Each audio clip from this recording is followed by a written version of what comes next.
You're listening to the Clutter Fairy Weekly, a weekly webcast and podcast brought to you by the Clutter Fairy in Houston, Texas.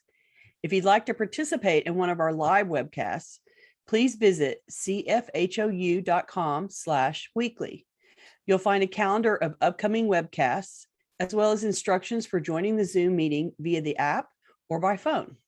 We'd love to see you. That URL again is cfhou.com/weekly. Now here's the weekly episode. Enjoy.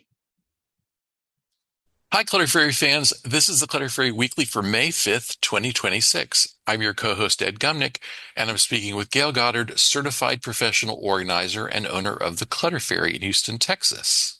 Hi, everybody. Clutter Fairy Weekly is the webcast and podcast that digs deep into the clutter that piles up between you and the life you want to be living.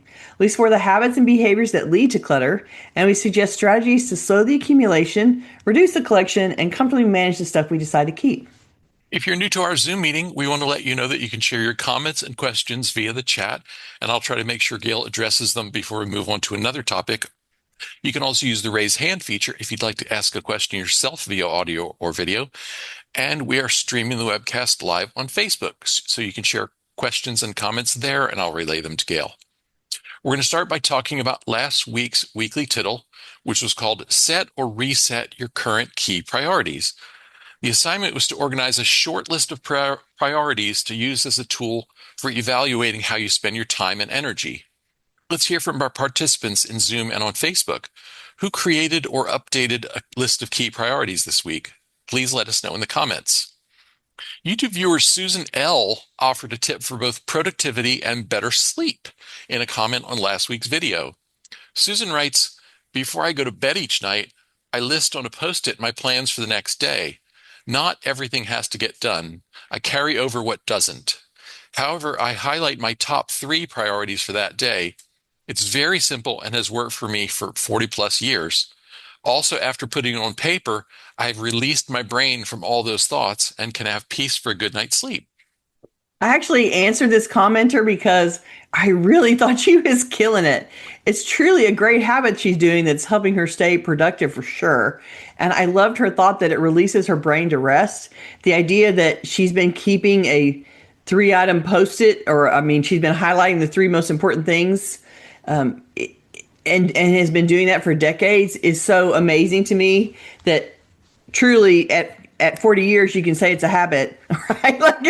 Like she's definitely got the habit down and knows why it's helpful for her and how it keeps her effective. And so I thought that was a great comment. Thank you for sharing that. Yeah, it also reinforced that David Allen point for yes. in getting things done. He says your head is for having thoughts, not holding them. Right. And so the idea of getting things out of your head and into a system, and for getting things done, that can be electronic, paper, whatever works for you. The Post-it you write every night before you go to bed is a great implementation of that idea. Get it out of your head and put it somewhere where you know you'll be able to find it. Mm-hmm. Yeah. That's always the place where it falls down for sure is, once you write it down, you do have to go back to the list. That's part of the system is right. That you have to look at the list, but having that little reminder that you can carry with you or that you can see, like she's highlighting on the list, what's most important. And you can see those things so that you, hold in your brain for the day. These are the ones I'm going to try to get done today and put some effort towards them. And how great to end up with that in the end. I would be surprised too if you sort of put your subconscious to work on all of those things. When you jot them down, there's some part of your brain that keeps cooking and may help answer some questions that you still have about those projects. I agree with you. I do. It's a great, I've heard this hack from people for a long time from all kinds of angles. And there's so many people have used it successfully. And I think the most important part about it is really the list of 3 things. It makes it sound like only 3 things. But the truth is it's like 3 things is a successful day. If you get these 3 things done in a day around all the other stuff that you have to do to live your life, then you're doing great and you should be celebrating that you made those 3 things happen. And I love that. Suze, who is with us in Zoom, I'm guessing is the Susan who left the comment because she added, and that post-it goes on my bathroom mirror as only room I am assured I will go in. True that, right? Everybody has to get in the bathroom. That's awesome. And we have a hand up too. We do, but we're gonna hold off on Save that that for later. Okay. until later. Yeah, because Okay. Sorry, we got to get going. yeah. Let's get on to our main topic. What belongs in the kitchen? It seems like an easy question to answer, but lots of stuff ends up there by default or because the kitchen just happens to be on the way to everywhere else. Right now, I am looking at my kitchen, which is part of this enormous room that I'm in, and Yeah. I see 2 different floor sweeping tools, and I see a pool towel, and I guess that's it. I guess that's it for today, and that's not too bad. But lots of things get stuck in the kitchen. Today, we're going to examine kitchen contents from a fresh angle and suggest strategies to streamline your kitchen to be lean, clean, and ready for essential kitchen tasks. Okay. So spring has sprung and suddenly everybody's moving. And I've got 3 clients in the middle of moving right now. Interestingly, 2 of these moves are doing it in 2 stages. So part of the stuff is going one day and part is a second day. Actually, I have 4 moves happening right now. I just realized that. Oh my gosh. So moving it in 2 stages isn't really something that's needed for the movers. The movers don't really care and can move it all in one day. But it seems to be needed for the clients and how they wrap their heads around moving. All of these clients have been living in their homes for many years, and in one case, over 30 years. And the whole idea of moving is really overwhelming for them. Why, you ask? Are we talking about moves on a show about kitchens? Because moving the kitchen is a many boxes affair, and getting it pulled down and then set back up is a ton of work. So many breakables to pack, so many large countertop appliances. Think about your microwave and your toaster oven and your rice cooker and the kitchen, the coffee maker, whatever version you have. All those have to be packed up so they survive the move, right? Most of the time, the unpacking is done in a desperate hurry because you want to get the kitchen working again as soon as possible and to remove the 30 boxes that a kitchen typically uses because those boxes are so overwhelming. What gets sacrificed in the flurry of activity to get the kitchen moved over is the planning. Looking at how to set up the kitchen based on its available storage and its work zones. Deciding what needs to stay or be released based on space and function requirements in the new kitchen. So today's conversation is going to assume you didn't do a lot of layout planning when you moved into the kitchen and have allowed it to remain basically how it was unpacked since then, all the while adding more to it over time. And the result of that is a kitchen that you're used to working in, but likely is not functioning in the most effective way and probably has a ton of stuff that needs to be released. Okay, so with that premise defined, let's talk about decluttering your kitchen now, however many years post-move you are. First, we're going to discuss how and why kitchens get so cluttered. I think many of you will recognize yourself in these descriptions. First of all, the kitchen is a high traffic area. It's the first drop zone everyone walks through on the way in and out of the house. So it's the first place where you start to shed things as you come in the house. I don't know about you, but I always come in carrying as many things as I possibly can because I don't want to go back out to the car again. And I also am committed to emptying my car at the end of the day. And so I come in sort of burdened like a pack mule when I come into the house and things start coming off of me as soon as I go through. And so if you're like me, the kitchen is where you're coming through from the garage or it's close to the front door. And so you come into the house and you start shedding things. And the kitchen counters end up collecting all that stuff. It's a multi-function space. You do cooking there, you do dining there, you are gathering stuff there, maybe the kids are doing homework and arts and crafts there. You might do paperwork there because all the prep surfaces are large and spread out. And there's usually a table and chairs in proximity to the kitchen. And so it's always this great spread out wide horizontal space with what looks like lots of work surface. except it's work surface for the kitchen. Right. But, it does get co-opted a lot for other things. We also have insufficient, inefficient, or non existent storage systems because most people move in by shoving everything in there and never revisiting the setup. Things need filtering to match the space that exists and set up for functionality, not shove and slam the door.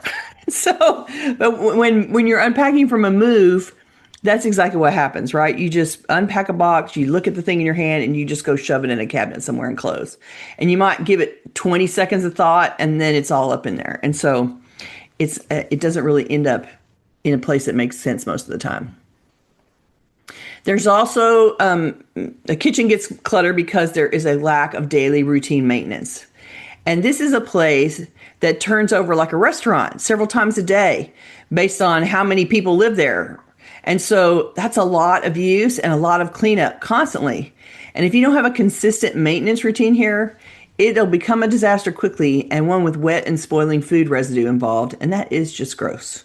And I have been into some kitchens where I've thought, okay, that kitchen sink has things growing in there and it has not been cleaned in months. And I don't know why that doesn't make you want to scream and run out of the room. And I guess people get used to it and they ignore it. So here's some common types of kitchen clutter. We have a long list because I want you to think about, listen for the ones that are true for you. So non-kitchen stuff that ends up there: paperwork, bills, mail, school papers, coupons, newspapers, magazines. They all get dropped in the kitchen. I don't know why. Now, we should say bills is only on that list if you do not have a, office workspace in your kitchen. If you have one of those little Yeah, if cubby it's just holes on the and kitchen counter. that's where you pay the bills, then they can be in the kitchen because that's where they're going to get Yeah, if addressed. you have a kitchen office desk, right? Yeah. Yeah. So often there's personal items: purses, keys, glasses, sunglasses, backpacks, coats, school supplies, maybe. Office and household supplies like scissors and glue and rubber bands, that kind of stuff. Tools and hardware. For some reason, the tool kit often ends up in the kitchen, or tools that got used end up in the kitchen without getting back to where the tools are. Kids, toys, and crafts. If you got a little kid, every room has toys in it. That's just the rule, right? That and art supplies. Electronics and hobbies. So your laptop, your hobby items, your craft items, your chargers for all the stuff. And misplaced household items. Cleaning supplies, random items from other rooms, that's kind of stuff. Pet stuff. Oh my gosh. So toys and treats and medicines around the pets, because unless the pets have their own room, and some people designate a room for the pets, but if you don't have your own room, then the kitchen becomes their room because they have grooming supplies and medications and things that you need to take care of the pets. And so that stuff ends up in the kitchen too. Hardy shares my closet. Does he? My bedroom closet is also Hardy's bedroom closet Is the stash? because Okay. the two of us put together have a lot less stuff than Jaime does. Yeah, my cat stuff, I have a standing cabinet unit that has pull-out drawers in it, and two of those drawers have cat stuff in them, Dog food does live in the kitchen since it's a right? food and we serve it in fancy dishes and such. In fancy And dishes. that's about that. And dog treats. Dog treats are also in the kitchen because the kitchen is connected to the living room, which is where most of the treats get served, I think. Right. I'm actually lucky that the laundry room, you come in from the garage and go through the laundry room to the kitchen, and the laundry room is the washer and dryer and the table on which the cats get fed, and the cat food is there. So it's not out of the kitchen; it's in its own. I guess that's the cat's room. The laundry room, half of the laundry room is the cat's room. I hadn't thought about it like that. That's funny. Okay, so we have kitchen adjacent items that may or may not need to live in the kitchen that end up cluttering the kitchen, like party supplies. I remember you guys used to have to have a party box, and the party box had all the stuff that had to come out when you guys were having a party. But at least it wasn't in the kitchen. The box would go get stored, but other people keep all that stuff in the kitchen. Item reserved for entertaining, like platters and trays and china and silver and chip bowls and decor for entertaining. Oftentimes that stuff gets stashed or dropped in the kitchen. Doesn't need to be there. Tablecloths for other than the kitchen table. Like having tablecloths for the table that's in the kitchen makes sense, but the tablecloths for the stuff outside of the kitchen doesn't make sense for it to be there. Alcohol and bar supplies. If you have a big collection of alcohol and you don't have a bar cart or a place for that alcohol to go, that ends up taking up space in the kitchen. And that's, it takes up a lot of space because those bottles are big. Right. There's often a lot of counter decor. Like people try to decorate the kitchen, and so they add a bunch of stuff that's supposed to be clever and cute to the kitchen. Yeah, little signs and sayings and Yeah. Buckets doodads. and doodads. Yeah, Yeah. and if they're on the walls, that's fine. If you got wall space in your kitchen where you can put decorative stuff and it's not Yeah. not in great demand for something else, it makes sense. But putting that kind of stuff on the kitchen counters is giving up valuable Workspace.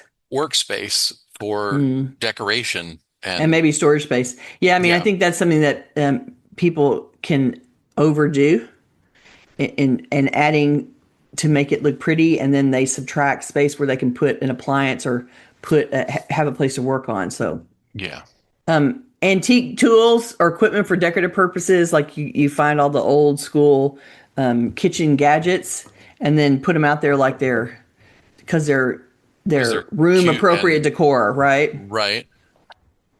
And then excess inventory. Like, you buy paper towels in packs of 24, and somehow those 24 rolls end up in the kitchen somewhere, taking up a huge amount of space. Bottled water, same thing. Cleaning supplies. If you have a lot of excess of that, then and it ends up getting parked in the kitchen, then, you're kind of overwhelmed. It's easy to overwhelm the space with that. Cookbooks is a huge one. Somehow cookbooks seem like they should be in the kitchen, but if you have anything more than, a 5-book collection, you're taking up super valuable space just to store a library. And that's one thing that I always move out of the kitchen if I can. And the glass jar collection, you're so proud of. Okay, that glass jar thing that is a thing. He is not exaggerating here.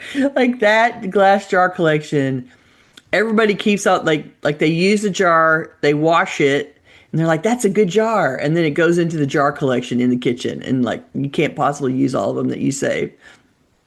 So here's some excessive kitchen contents to consider downsizing as you go through the process.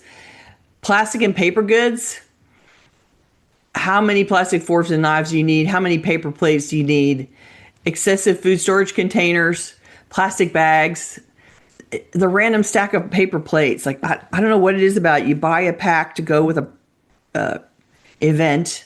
Here's my Right. birthday party themed paper plates, and you use 10 of the 12, and then you save the 2, and they go into the pile. And eventually that pile, 10 years later of events, and you have a pile that's 4 feet high of paper plates that you can't possibly use up in your lifetime. It's traditional in my family to eat meals in the middle of the summer that say happy with napkins that say happy Thanksgiving or Right. happy anniversary Right. or You have to use them. You have to come up with a reason to use them, right? I love that. I can totally see you guys doing that on the back porch at Best's house. And I make a side comment about plastic bags because for some reason, and I will never understand this, plastic bag, somebody will undo the plastic bag, and then the first thing they do is go for the easiest to reach cabinet and shove them into the cabinet. And so they surrender prime real estate to the plastic bag collection. And I'm like, oh my God, this drawer, you need this drawer for pots and pans. Why is it full of plastic bags? They're like, well, that was just, that's just where we put them. I'm like, no, we're not doing that.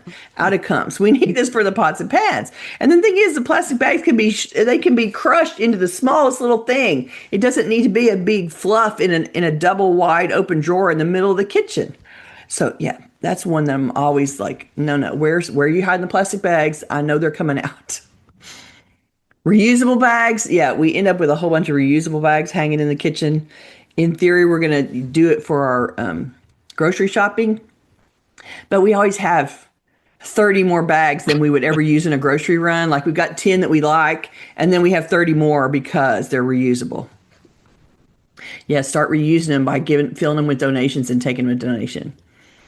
There's also a lot of, we have like spare parts and loose ends. So damaged, mismatched storage container, bottoms and tops, odd bits of old gadgets, accessories for appliances we don't have anymore. Like there's always this random collection of, just unmatched parts that end up floating in the kitchen.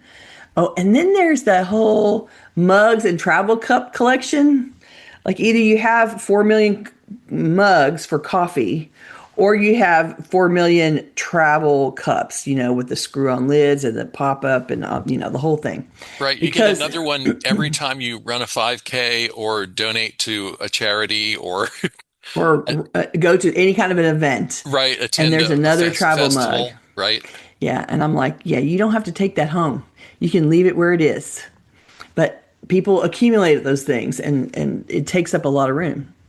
I wanted to There's, mention on yeah. the odd bits of old gadgets and accessories for long gone appliances. I got rid of my first pasta machine decades ago, You all right? but still carried around for all these years there's a little brush that came with it, little wooden handle and Yeah, yeah, little yeah. horsehair brush. I don't know what the brush is made of, but designed for cleaning the machine, cleaning the teeth of the machine, teeth and rollers of the machine. Right. And we recently, Jaime bought another pasta machine. I had downsized mine long ago, and Jaime bought another one, and we finally decided to start using it recently. And of course, open up the box, and it had its brush. So now I have two pasta machine cleaning brushes. And so for those who Assuming are that you're going to be cleaning all the right, time. for those who are hanging on to their version of the little brush from the pasta machine, dig it out, let it go. If you ever get another Reese. pasta machine or fill in the blank, it will come with all the parts it needs. You do not need to keep Right. all those spare parts. Right. The lid from the blender whose glass canister broke Broke. long ago. Yeah, yeah. Yeah, It don't renders hang on to it any of that it stuff. renders it useless if it doesn't have anything to put on for on which to attach it. It doesn't work anymore, right? Oh God. Okay. Also think about the single-use gadgets. So an avocado slicer, an apple core. There's lots of unnecessary tools. We've talked about these forever. That every Christmas they need to come up with another kitchen one-use thing that you have to have so that they can make a bunch of sales at Christmas time. And so your kitchen is probably full of single-use gadgets that aren't really your most favorite thing. Old and duplicate utensils. So the cracked spatulas, the damaged wooden spoons, the dull knives, anything that you constantly skip past while looking for your favorite implements, you've long since replaced them or stopped using what you used to use 20 years ago. You have something better or whatever. And yet we don't release the one that we don't want to use. So I would say that the trial period for the new item, I'm putting that in air quotes, has passed. It's been a decade and you can release the old one now. Appliances that you rarely or never use, like waffle irons, blenders, bread machines, I would say the pasta making machine, the rice cooker. Like there's all these appliances that are large and irritating to me, irritating, large. And if you don't make waffles, then you don't need a waffle iron. If you don't, make bread, whether or not you had the intention to make bread, if you don't actually make bread, then you don't need the bread making machine taking up space in your kitchen. The kitchens are not designed for having 15 large appliances in them. And they take up really valuable storage space for other things that you're actually using. Well, and we're not saying you have to get rid of all these things, but Mm. if you make waffles twice a year, there's no reason that waffle iron couldn't live in the basement or the attic or the hall closet Or in a really high or cabinet. so. Yeah, it doesn't have to be in the kitchen. Just because it's a kitchen appliance doesn't mean it needs to live there all year when you use it twice. Yeah, taking up space, making it Yeah. crowded in there. Old cloth goods. worn out, burned, or ripped pot holders, dishcloths, dish towels. I find that, dish towels are something that we collect a lot of, first of all, and we use our favorites over and over again, and they slowly, from all that constant use and washing, they fall apart, they get stained, they become awful. And, it's a perfect thing to throw away the old ones, pull out some new ones. You have them in the kitchen. You just need to find them. So don't keep the ones once they become burnt or ripped or whatever, worn out. Churn them. Get new ones in there. Go ahead. CJ asked, what's the best way to dispose of dull knives? Oh, I would get out a piece of cardboard and wrap it around the blade and tape it all down so that you don't want it poking through you if it's going to go into the trash. You don't want it poking through the trash bag, and you don't want it coming out and hurting somebody else on the other end. So just reinforce the blade with cardboard and tape. Deborah mentions, if you can find a place to have them look for a sharpening service near you if you want to recondition those knives. But if you have dull knives and they're like crappy stuff that you got at Goodwill or somewhere it's not the cheap, best quality. Yeah, it's probably may not be worth. They may not be anything that a knife sharpener would want to bother with. Right. Yeah. That's a good point, because sometimes they don't hold an edge because they're not great materials. But they don't hold the edge very long before they're not great materials. Yeah. Don't forget the expired or unused items, old spices, expired food, unused cookbooks. There are things in there that came in that really have never come to the top of your interest and are never going to come, and they need to just go out. And then there is the carry-out food detritus, like the million of soy sauce and hot sauce packets, the fast food napkins, straws, plastic utensils, all that kind of stuff that comes with carry-out that gets thrown in the junk drawer often, or thrown in with the paper goods when you have no intention or capacity to pull those things out and actually use them. And so you just need to throw them out in the moment. And then I'm going to add one last thing on here, which is the 4 sets of china that you inherited from your family do not all need to be in the kitchen cabinets. You're not using 4 sets of china. You're not going to use 4 sets of china. And so if you are going to rotate them in and out of use, maybe you keep 1 set in the kitchen and 3 somewhere else, because no, 4 sets of china will use up all of your space. Okay. Couple comments. Go for it. May says, I donate all item attachments where I no longer have the item to secondhand stores. Someone just may be looking for it. That's true. If they're looking for the missing piece, absolutely. That's a good thing to do. M says, apartment kitchens are designed to heat up frozen meals. It is often true. Yes. What was that? Say that again? That apartment kitchens are designed to heat up frozen meals. And not actually cooking them. And not that much more. Yeah. You're right. Because it's always so small, right? Yeah. Yeah. I wanted to add one more category here. Okay. Which I didn't think of when we were brainstorming this. And this is still under excessive kitchen contents to consider downsizing. And that is things you received as gifts. Yes. If you're a serious cook, your friends and family are going to find things that they think are just going to be wonderful for you to use in the kitchen, and you probably only use about a fifth of those things because you prefer your grater, not the fancy pants rotary Parmesan cheese grater that someone gave artisan you. wood turn set grater, right? Yeah. Yes. Yeah. Yeah. So look through things that got a space in your kitchen because you got them as a gift, but they're not really hauling their weight, and get them out of there.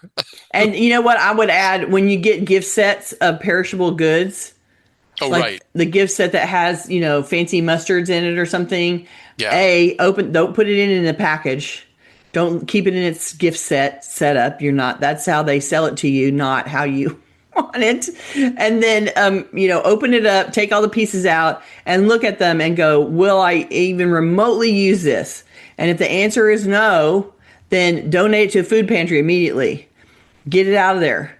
and keep the mustard flavor that you like and let the other 4 bottles go, or however you filter it. But you're not going to use 100% of what comes. And so you should take out what's there that you would like and send on to the food pantry in its packaging, sealed up immediately, so that somebody else can eat it and use it for free. And wouldn't that be lovely? The end. On the subject of dish towels, Deborah says, I grew up in a huge family, 17 kids, Oh, and wow. proper actual linen dish towels were in constant rotation. I cannot get rid of a really good linen dish towel. I have too many. Take them out of my cold, dead hands. And even then I shall hunt you down and haunt you. All right, so I, there's a I, use function there. There's sentimental attachment there. Like, I totally get that. well, I feel that, and I have a very hard time parting with dish towels. They They, have to they they seem have to super have functional. actual holes in them, I think, before I'll let one go. Right, right, right. Well, and so here's what I would say about that. Your kitchen, that linen dish towel sounds like a collection rather than a use set. And so I would Mm, look at the collection. If you have 20 dish towels, maybe keep 5 in the kitchen and keep 15 somewhere else, and then rotate them out. Like, don't try to store all of them in the kitchen because you're not using 20 all at once. So figure out a way to rotate them in and out and not have them all stored in the kitchen. Jane in Virginia reports, I threw away 5 dish towels recently. The drawer closes much easier now. There you go, right? We And typically have about half of ours in the laundry at any given time because we're cooking a lot. yeah, yeah, yeah. Um, So that makes it easier because you don't have to keep them all stored at once. right. I hear you. Also from Deborah, re glass jars. She says, I am running out. Only, I think there's probably an I there that I can't see because this stupid interface. Yeah, I only keep straight-sided identical pickle jars with white lids and recycled a whole lot before my move That and was good. now don't have enough. I use them for everything. One expensive experience of kitchen moths has made me a decanter par excellence. Right? Which I understand. Yeah. Totally. I have a stainless steel canning funnel on a hook in my kitchen and it gets used probably 4 to 5 times per week. There you go. Well, and it sounds like you need to buy some more pickles so that you can empty the jar. You can have some pickles, empty the jar, add your collection, right? Just let it grow, carefully over time. Yeah. Well, and D in Cirrus adds, I'm the same way. I shop at a store that has bulk bins. I don't buy big quantities, I buy small quantities, but the flimsy plastic bags don't work at all for storage. That's Right. true. Those they give you those like produce bags that are the Yeah. thinnest plastic To carry and away your you bulk will, item. go through that in a second. Um, they don't work at all for storage, so it all gets decanted to glass jars after I get home. I have glass jars I've collected through the years, limited to one drawer, that work great for me, and my canning funnel is stored in the same drawer. And if your storage system is decanted bulk things in glass jars, that means you always have a bunch of glass jars in use with Right. stuff in them, and then you have a few extra, on the side waiting for the next thing. And so, that to me is reasonable as long as you don't have 50 jars in there waiting to be used. You have a system happening where 10 or 15 of them are in use for the things that you routinely buy in bulk. And then, some extras besides that is a reasonable system. Okay, are we cool? Okay, yes, let's go on. Okay, so let's talk about kitchen clutter hotspots. The countertops is a big hotspot because it's a large flat surface and it's there when you walk into the house on the way in. And so it receives the offload from the pack muleness that you're coming in carrying stuff, and it ends up on the kitchen counter. Particularly mail ends up there because where else you come in, you have the mail in your hand, you're like, I have to put this down somewhere so I can go to the bathroom or change my clothes or whatever. And so the kitchen counter just looks like the logical place to throw it down, which only works if you circle back later. And most people have to really learn that habit the hard way. And in the meantime, it becomes a pile of clutter on the counter. So the refrigerator top, above the refrigerator is another clutter hotspot, and I call this the AKA the alternative pantry location for tall men. Like the average 5 foot something person is not going to find it easy to reach up to the top of the fridge and grab something.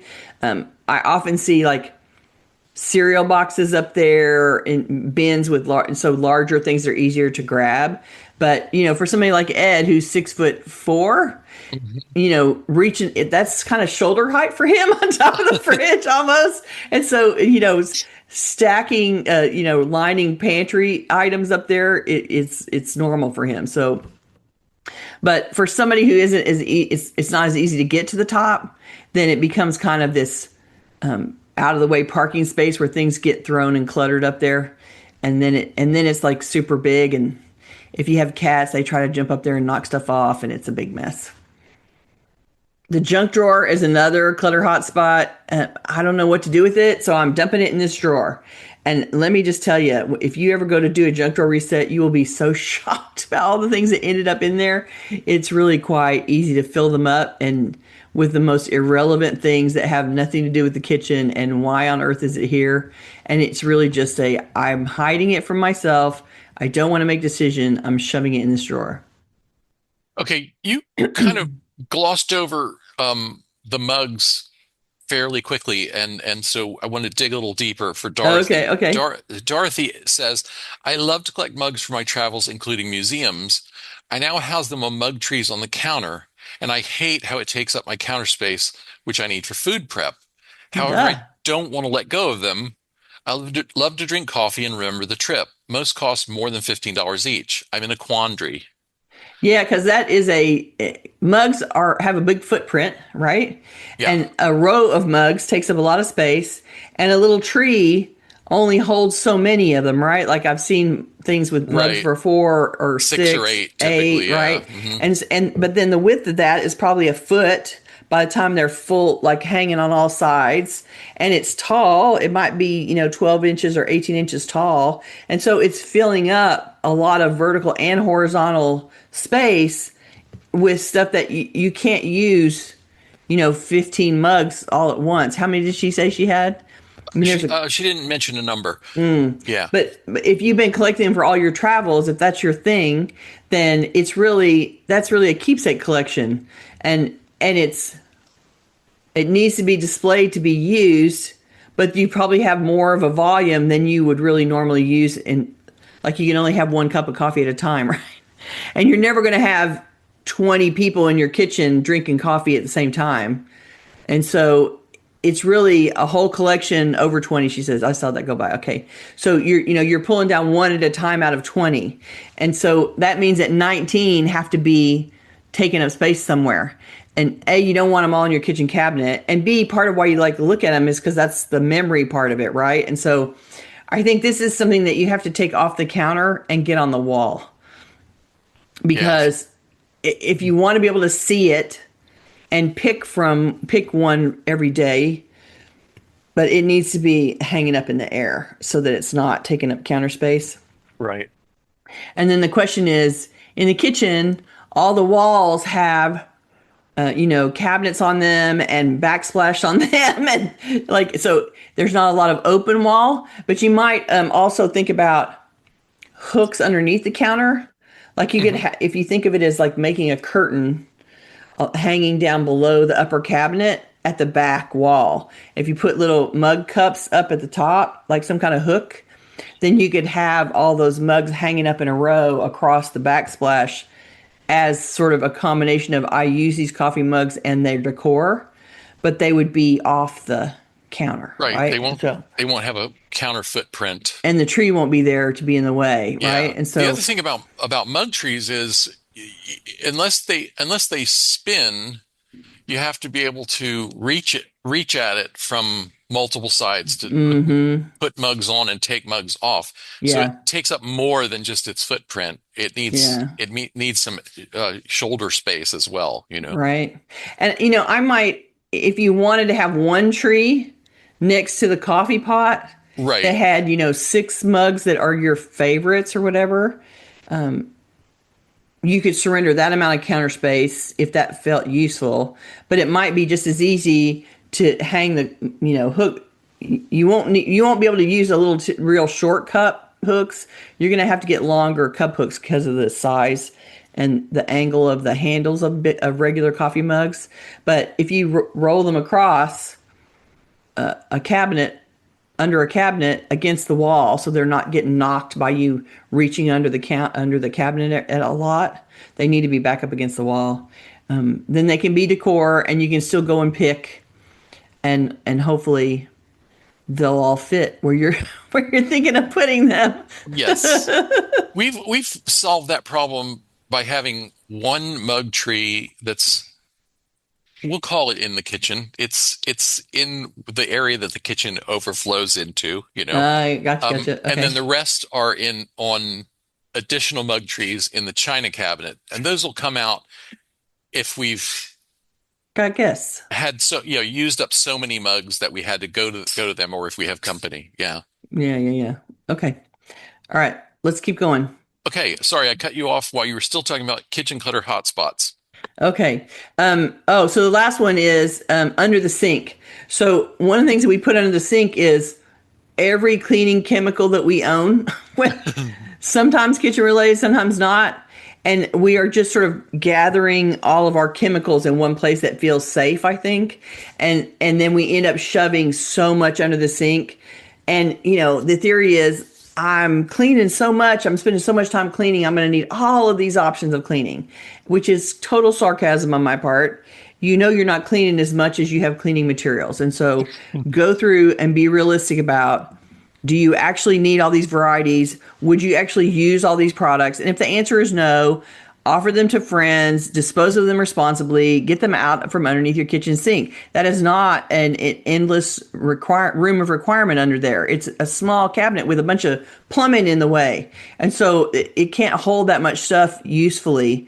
And you don't need it to be down there. Those things leak a lot. They cause problems if you don't store them so that they can't affect the floor of the cabinet.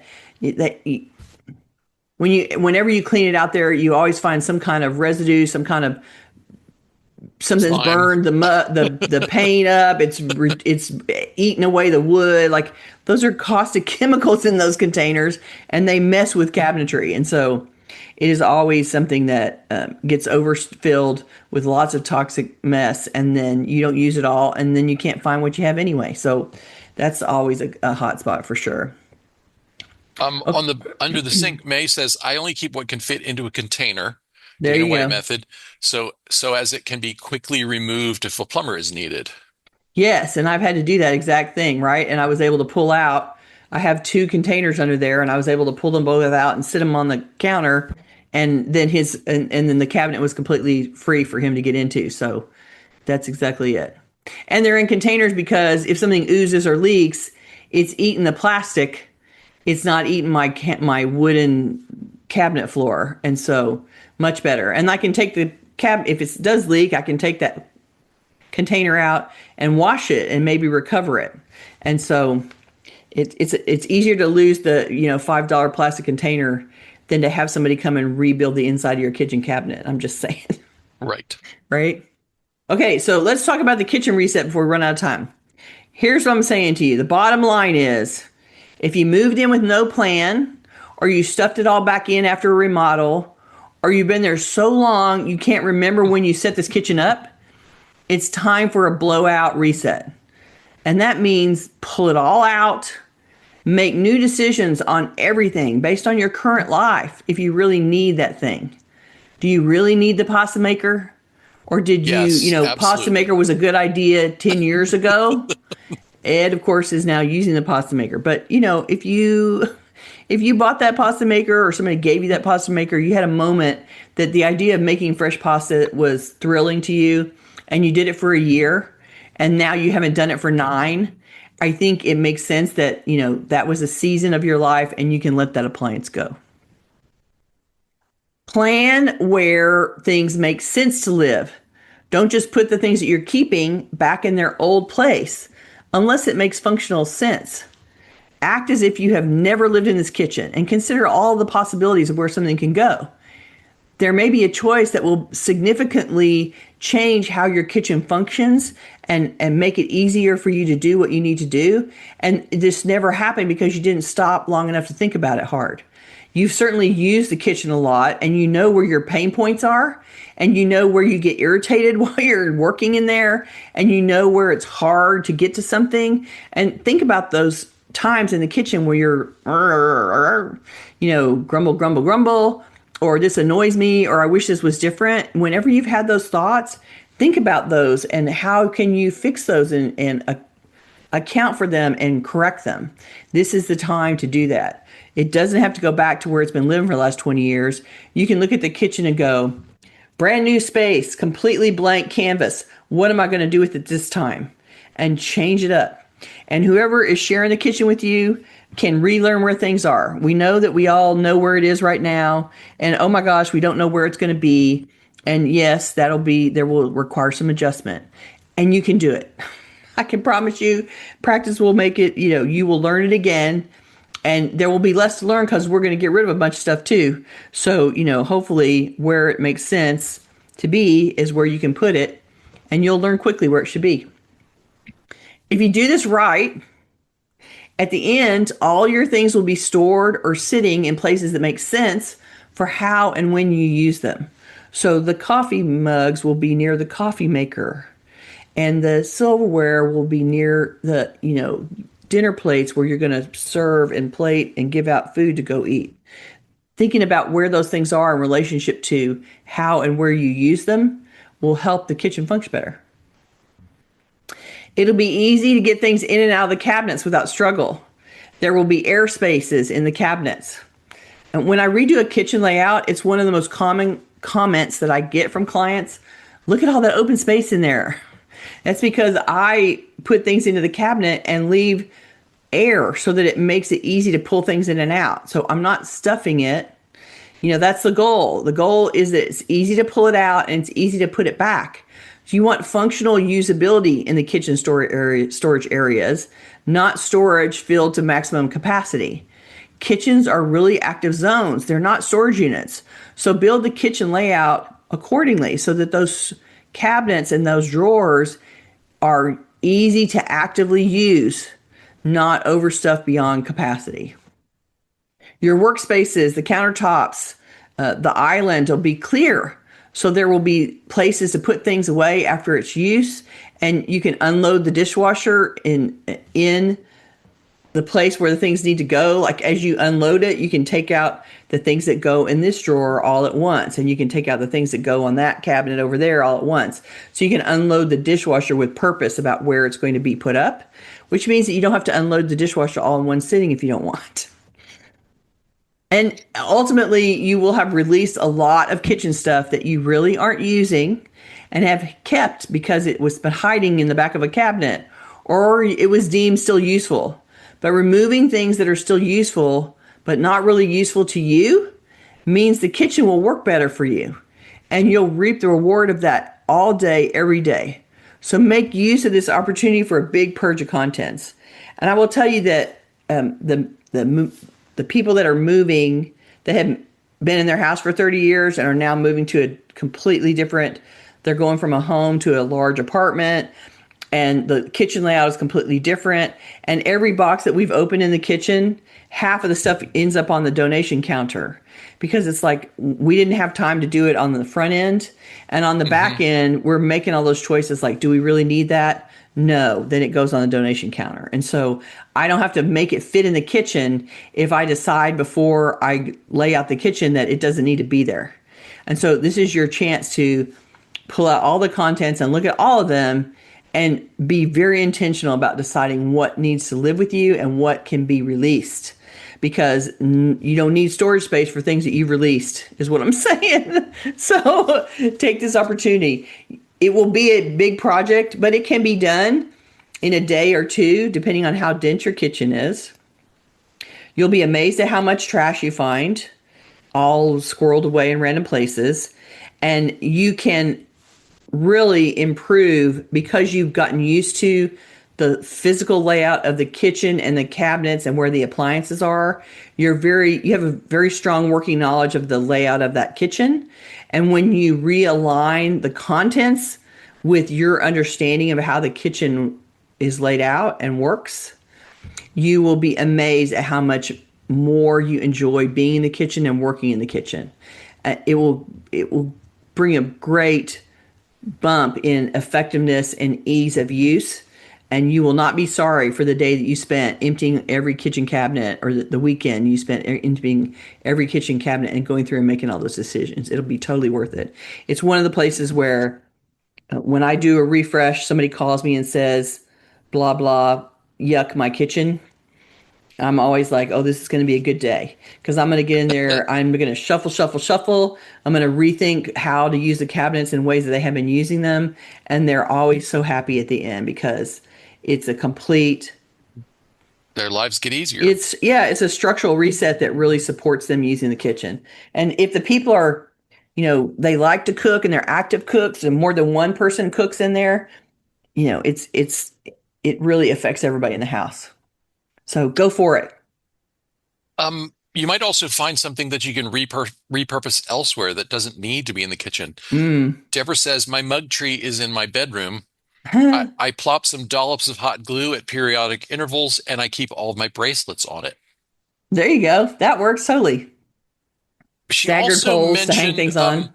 Deborah also mentioned that if you're dealing with really small spaces, if yours is Euro tiny, Joseph, that's the name of a company, Oh, has really mini turntables and lazy Susans.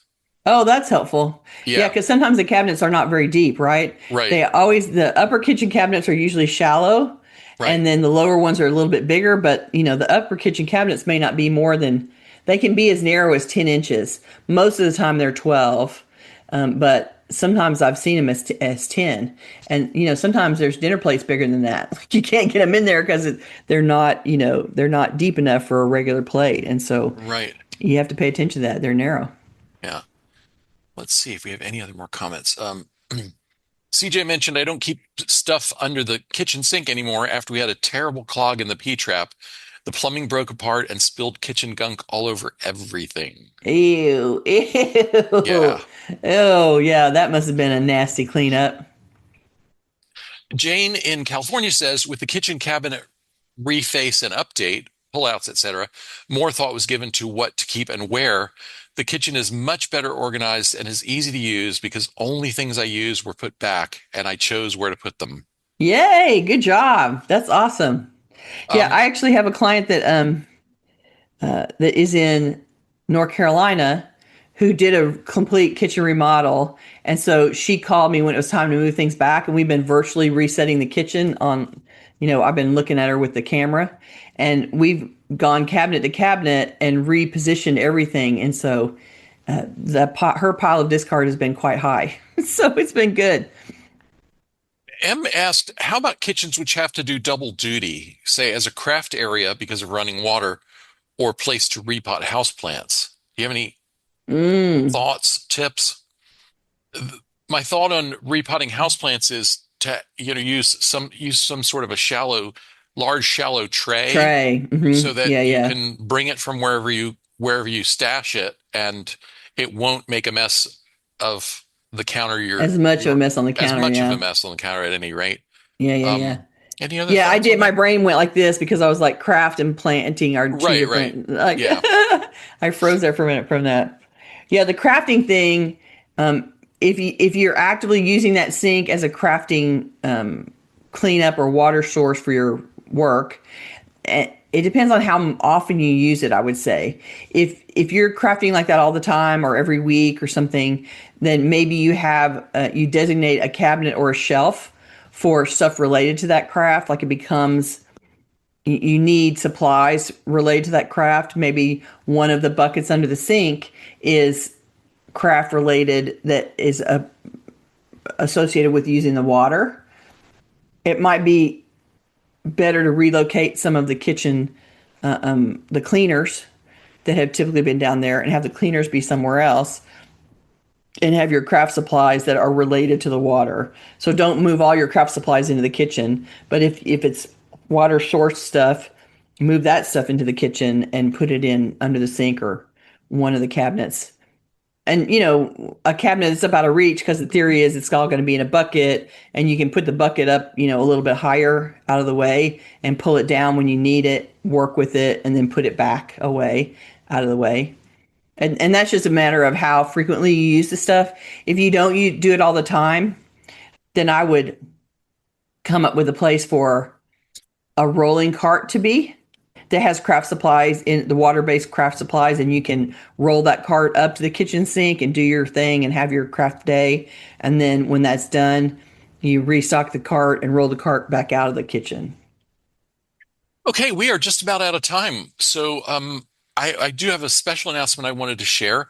We want to say a special thank you to Jenny for rejoining us as our newest Patreon supporter. She had been a Patreon supporter before and recently started up again.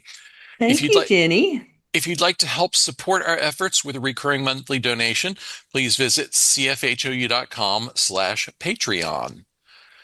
Sorry, I was not prepared.